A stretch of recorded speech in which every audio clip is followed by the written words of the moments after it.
Dear Florissant friends, I am compelled to respond to derogatory budget-related statements that were made at the September 10th City Council meeting directed at me, my administration, and staff during deliberations on mostly routine budget adjustments that were delayed by the indoctrination of a new finance director. I wanted to sleep on my response so as to take the heat out of it.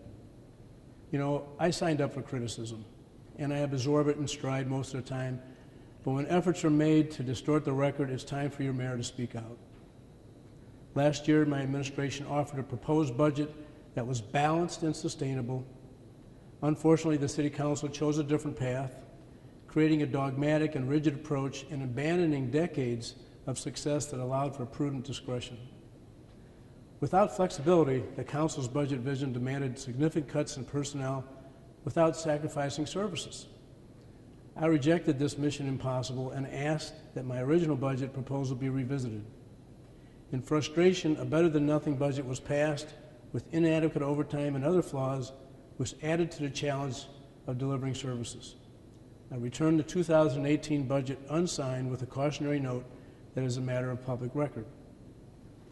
At a later meeting, the Council passed a hastily crafted early retirement incentive, which I vetoed, with a detailed message, which is also on public record, listing the perilous consequences of losing too many experienced people at the same time, and my take that it was at odds with the city charter.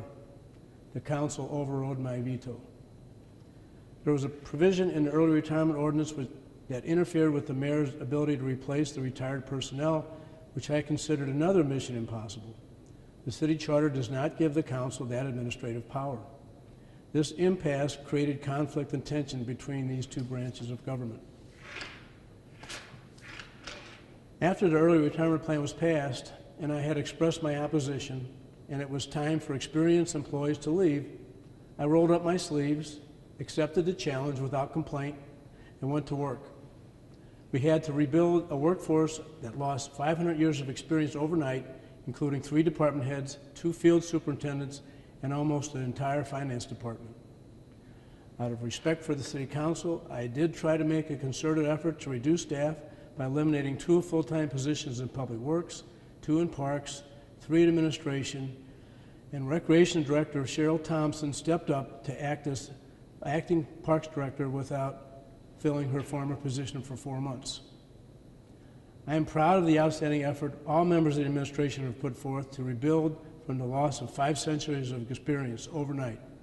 I commend our Human Resource Director, Sonia Brooks-White, for her tremendous job of helping me make outstanding promotions within and finding the tremendous new talent we needed to fill essential roles. I am especially encouraged by the fast and fresh start of our new Finance Director, Kimberly Johnson, and our new Public Works Director, Todd Hughes.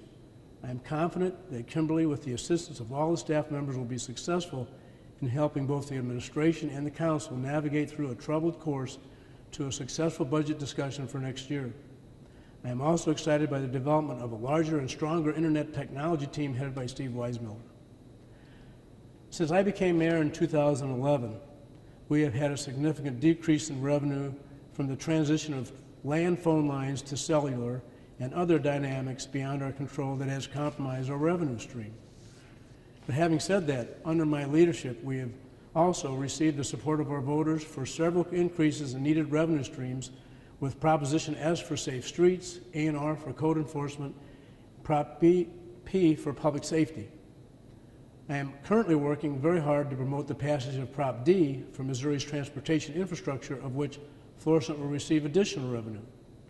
The total additional revenue mentioned above should more than make up for the decrease in revenue, so I'm optimistic that your city government should not have to substantially reduce services to you.